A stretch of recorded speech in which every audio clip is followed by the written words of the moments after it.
What made you want to get involved in horse racing? I love going to the races. And what's your earliest memories? My father would take me. I was 12 years old.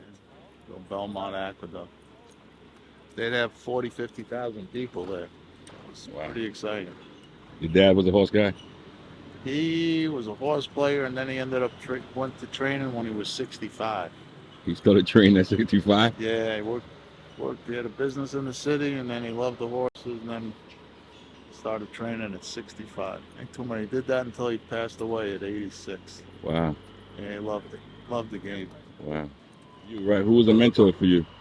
Campo, Johnny Campo. Johnny Campbell. Man. I was walking horses for one guy, then I stayed, rubbed horses for him, and then worked my way up. How important is the men and women that do this job? They're the backbone of the industry. You couldn't, without them, you got nothing. Yeah. Yeah, they're the unsung heroes, believe me. Yeah, the ones on the front side should come to the back side early, see what goes on every day. That's what they should do. Who's here at 4 in the morning? And who's the best jockey you ever seen ride a horse? Probably Cadero. Yeah. Yeah, my era, Cadero. Cadero tell me our Carol. Oh, Cadero say Arcara? That's who he said was the best. That's Wow. what he told me, yeah. A lot of people mention Cadero. He was probably the most aggressive early on, just about. You know, Yeah. he mentors so many of these young jockeys today. Like Johnny and Franco. He's like their mentor. What keep you coming back every day? Huh? It's just he just it's just the horses trying to find a good one. Really trying to find a good horse. Yeah. And what's the process of finding a good horse? I was at the sales yesterday. What's the process of really I don't know. Half of it, I tell you, is luck.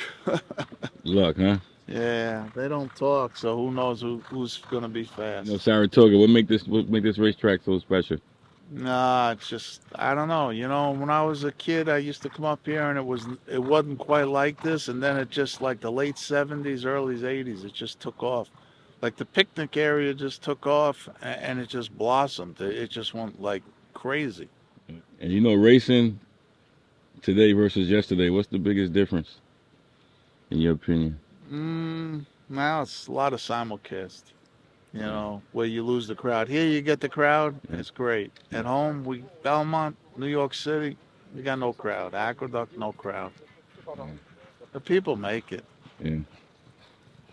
People make it. Yeah. It'd be like having a Broadway show and nobody goes. You watch it on Zoom or something, and I don't know. It's like going to Madison Square Garden. They're packed, it's Yeah. exciting. When you walk in Madison Square Garden, you feel the electricity. Yankee Stadium, Yeah. same thing. You feel the electricity walking outside.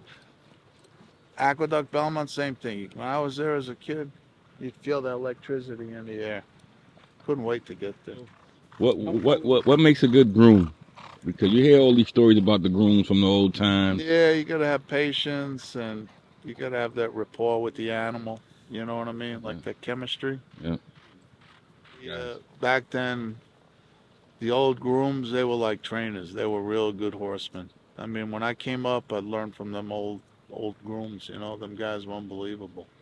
They'd make their own paints and rub on a horse, but they used to get underneath the horse and rub the legs 15, 20 minutes. I mean, they really spent their time, you know.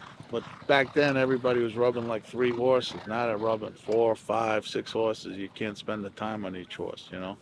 Those guys will be at the barn all day, washing bandages, have their lunch, rolling bandages. Just it was a different kind of just kind of different chemistry with the people back then. But those guys were better horsemen back Yeah. then. Today they just learn how to do it, and some of them are good horsemen, but back then most of them were really good horsemen. The grooms.